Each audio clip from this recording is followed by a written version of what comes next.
You don't really want to do a video about this, but sometimes sometimes you have to, and it's humbling when something like this happens. But anyways, so for those of you who in the micronational community, you know who I'm talking about. But for those of you who don't know, who aren't necessarily familiar with the micronational community, that kind of know just from my educating that about it. So recently, on June 3rd,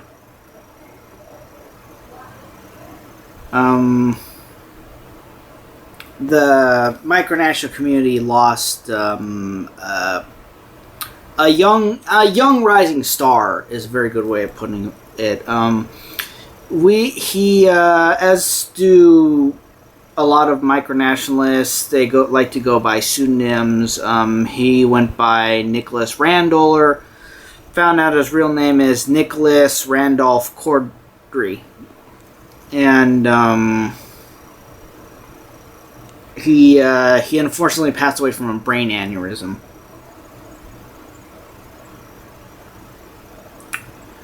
And he was 15.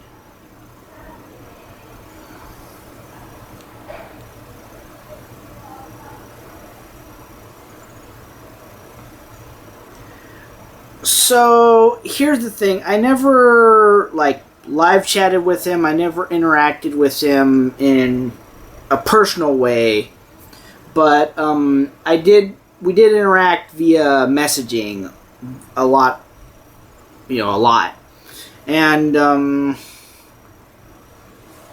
the best way to describe him is he was a visionary. He was a visionary. He saw what, even at his young age, he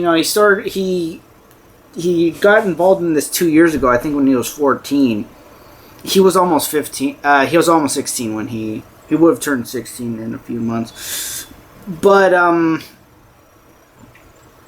at that young age, he was visionary, and as sometimes happens, some micronationalists get started young, like Kevin Baugh said he started out young, John Farr said he started out young. So that's when Nicholas Randouler got started. He I forget what the full name is, but he created he helped start a micronation called POSEF, and it was certainly rising. I mean, he and those in that micronation knew how to create and then make a micronation prominent. I think they were involved in the Grand Unified Micronational now, which is an equivalent to the UN. They were starting several other organizations.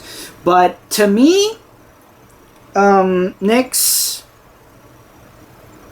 major contribution to micronationalism was creating the Micronational Olympic Federation. He actually at one point appointed me as the president because he was going through some stuff in his life and he needed to concentrate on that while I was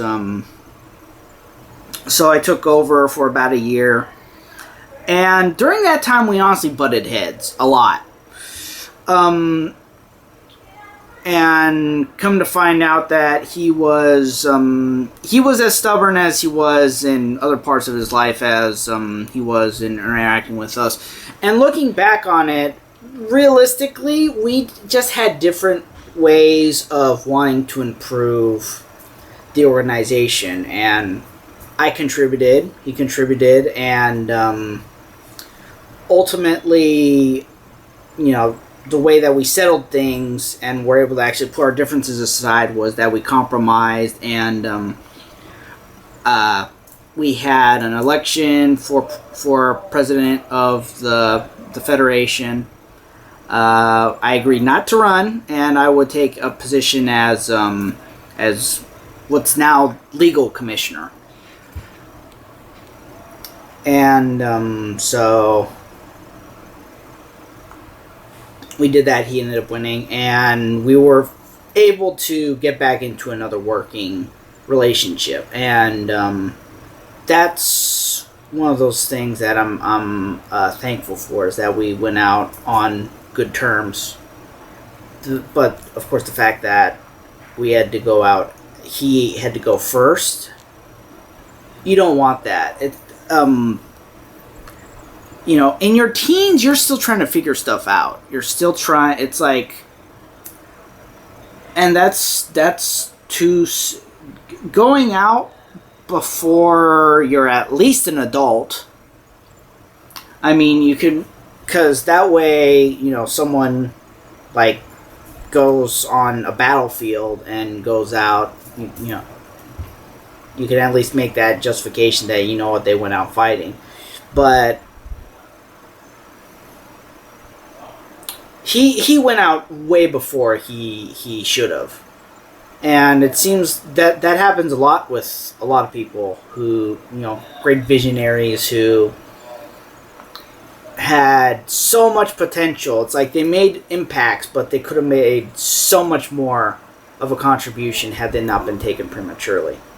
And the thing is, Nick is going to be remembered. He made, it's like I've been saying on the Micro Wiki Discord throughout, he made more of an impact in his 15 years than a lot of people have made in a lifetime that probably I've made, and I'm 32. So, if someone could make that much of an impact in 15 years, think of how much they could have done if they'd had more time. And that's the sad thing about it, is we don't know what else he could have done. A lot of people said that he was big in politics. A lot of micronationalists will actually use micronationalism as a starting point for a potential future career in politics. And some of them have actually done it. No one's gotten to a big scale. Like, we haven't had any world leaders come out of that, but we've had some people that have used that as a kind of a stepping stone, as a beta test, however you want to put it. And a lot of people said that he could have eventually become president, and like I said, knowing how stubborn he was in my interactions with him, I wouldn't have doubted it. And he created, with the Micronational Federation, he created something that a lot of people believed in, myself included. I believe in competition, friendly competition between micronations, and that's something I adamantly believed in. That's why I joined as the delegate for Ladonia. That's why I'm still involved in the leadership, and that's why I and others will definitely try to keep that on. Obviously, we're in a bit of mourning, and it'll take some time before we start actually doing stuff again in order to keep the organization going. But he established enough of a hierarchy to where the organization is going to keep going, which is smart, because a lot of times in micronationalism, whether it's a micronational organization or whether it's a micronation itself, there's not a set structure that's going to keep it going after someone either exits micronationalism or passes away. And he established something. Post-Ceph, micronations come and go. I mean, post-Ceph, that it may stay, it may not. We'll just have to see how that goes on. I wish all the best to those still in the micronation. And but the Micronational Olympic Federation, I feel like if there's anything that he made a huge legacy on, maybe others disagree with me, and that's perfectly all right, because to them, he impacted them in various ways. But to me, the Micronational Olympic Federation is how he made an impact the most. And I and others are definitely going to do the best to carry on that legacy. The best way in which we can honor him. And I don't know if his parents are ever going to see this, but my condolences. I can't even begin to imagine what you're going through right now. It's just, I'm gonna pray for you guys. I'm gonna pray for everyone else that was involved. He was involved in soccer at his high school. There's actually a petition online. I'll link that, along with several other of the stuff related to the services, and maybe I'll also link his micro wiki page as well. But if you do see this, I want you to know your son. In some ways, he was beyond his years in a lot of